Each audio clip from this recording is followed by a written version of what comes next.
Sober Fierce with Erin Frame, acknowledging the sense of loss that follows new sobriety. Hi, I'm Erin Frame, and I am here with another podcast of Sober Fierce. I have kind of put off recording recently a bit. I just had so much energy in the beginning to talk to you guys about kind of my journey and stuff. And then, life gets in the way. And I had someone reach out and said, "Are you going to be, doing another podcast this week?" And I said, "Oh my God, it's already the end of the week."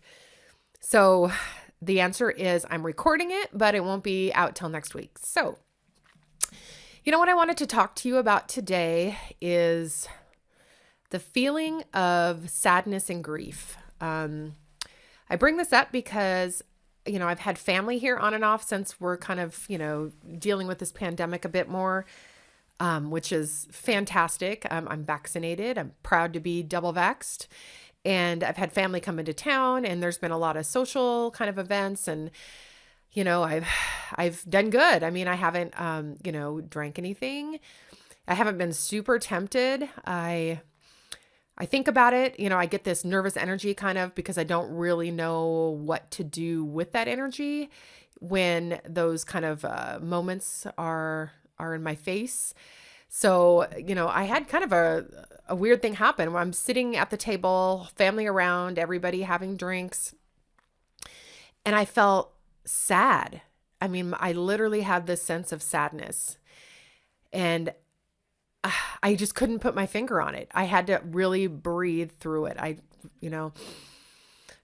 Big deep breaths through my nose. Nobody noticed. I mean, if they did, I don't care, but I didn't understand it. I'm like, why am I feeling this way? I mean, I'm sitting amongst family. We're right through a pandemic. I mean, why in the world would I be sad? So, I got through the night, and then, I got home and I started thinking about it, and I'm like, I just don't feel fun. And what I notice is that, the beginning of the night, I'm a little bit uncomfortable. As the night goes on, I'm still finding these moments that I would normally be drinking to kind of, soothe the feelings that I'm having. And then at the end of the night, I'm usually on. I feel comfortable. I'm talking. I'm engaging. I'm annoyed with every drunk person in the room. It's kind of really annoying. I mean, I just keep thinking back. I'm like, I went out of my way to never really sound drunk. That's why people never knew. But I guarantee you, if I could see drunk me as sober me, I would definitely see a difference.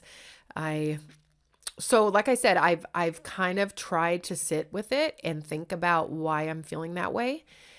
I was talking to a good friend of mine, Carol, and she kind of said, it sounds like grief, and I'm like, grief, and I talked to another good friend of mine, Helen, and she's the one that actually did the acupuncture one with me. And she said, you're kind of mourning your drunk self, you're mourning that part of you. I mean, that's a huge part of you. We're talking 20 years, of that being a huge part of my personality, a huge part of what I'm doing.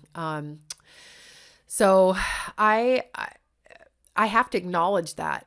Helen had suggested that I kind of baby it, like what would you tell a child, and I've heard this from many kind of scenarios, but what would you tell a child or your younger self, if you're feeling sad and if you're feeling a loss, you would really try to talk nicely, to that person. You would probably, really try to put in focus the positives, everything that's positive in your life. But in this scenario, it's not like, I'm not grieving something that was good. I mean, I had a whole lot of fun, but I'm grieving something that I used to cope,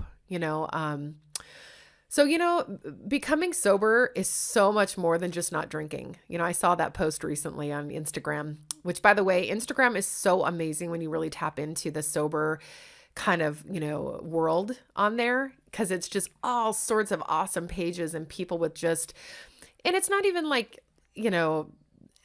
therapy type stuff. It's freaking hilarious kind of stuff, a lot of people just doing like short little skits. And I mean, I literally crack up, and I really am hoping that I can kind of figure out that world of funny me, cause I'm pretty freaking funny, I must tell you guys. So, but yeah, I'm learning so much. I'm learning every day.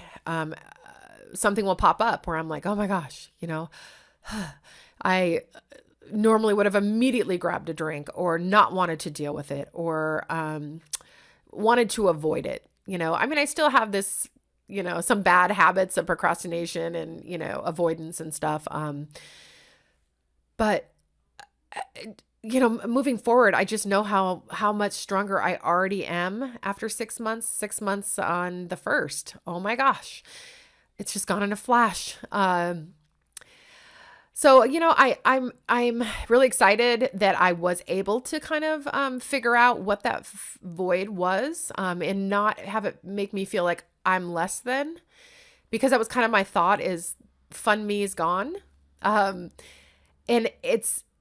fun me was fake me.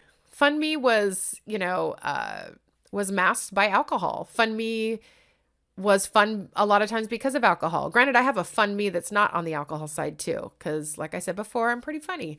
I can be, at least.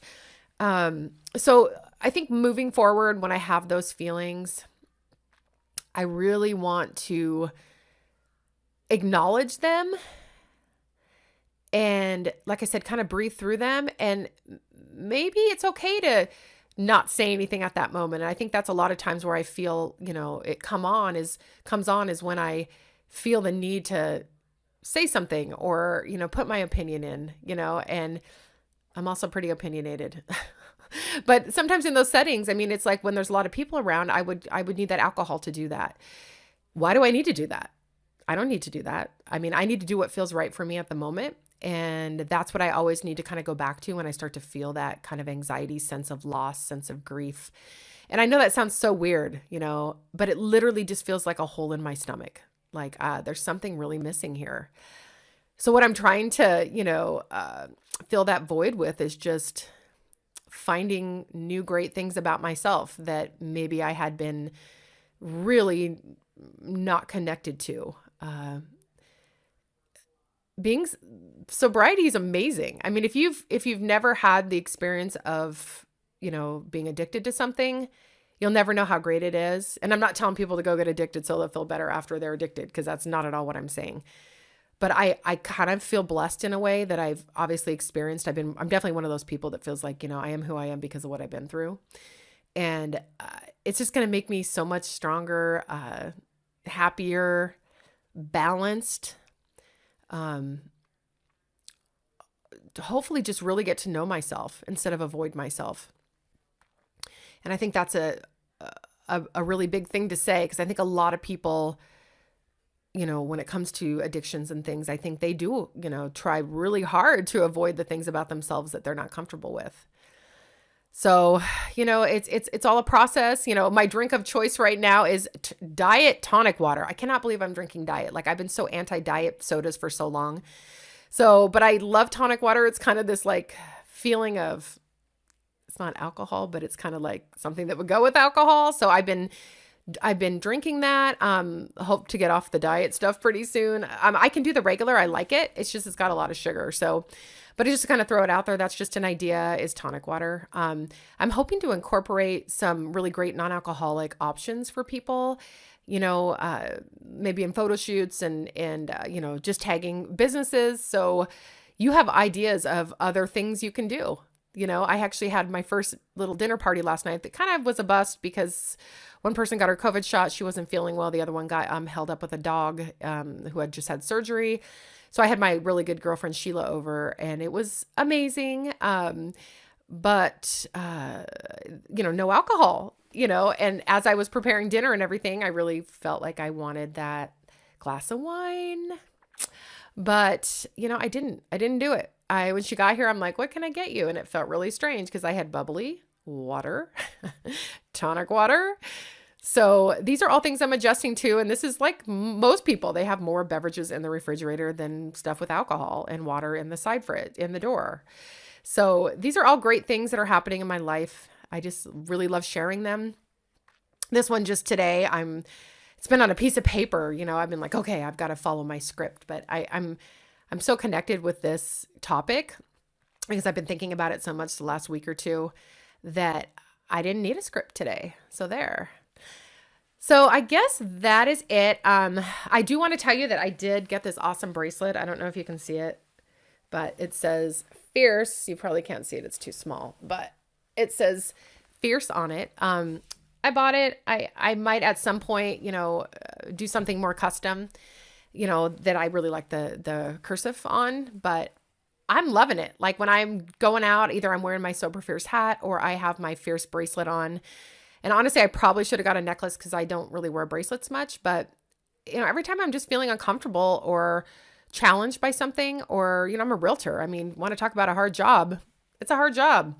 And a lot of times I get super intimidated, and I still do at certain situations. Of course, experience kind of quashes that, but I just look down and I see my Fierce bracelet and I'm like, I had a friend tell me that it's like your shield or your Superman suit or whatever that looks like, Supergirl suit. So it's kind of cool. I'm actually thinking, I think I mentioned clothing and stuff, but I'm kind of gearing more towards maybe like one t-shirt, a hat, and a bracelet or necklace for now. So I guess down the road, that's something that'll come up. Real estate's really doing really well right now. So I have a lot, on my plate, but this is something that's really important to me too. So if you have any suggestions for non-alcoholic drinks, I'm definitely open to, hearing about them, posting about them.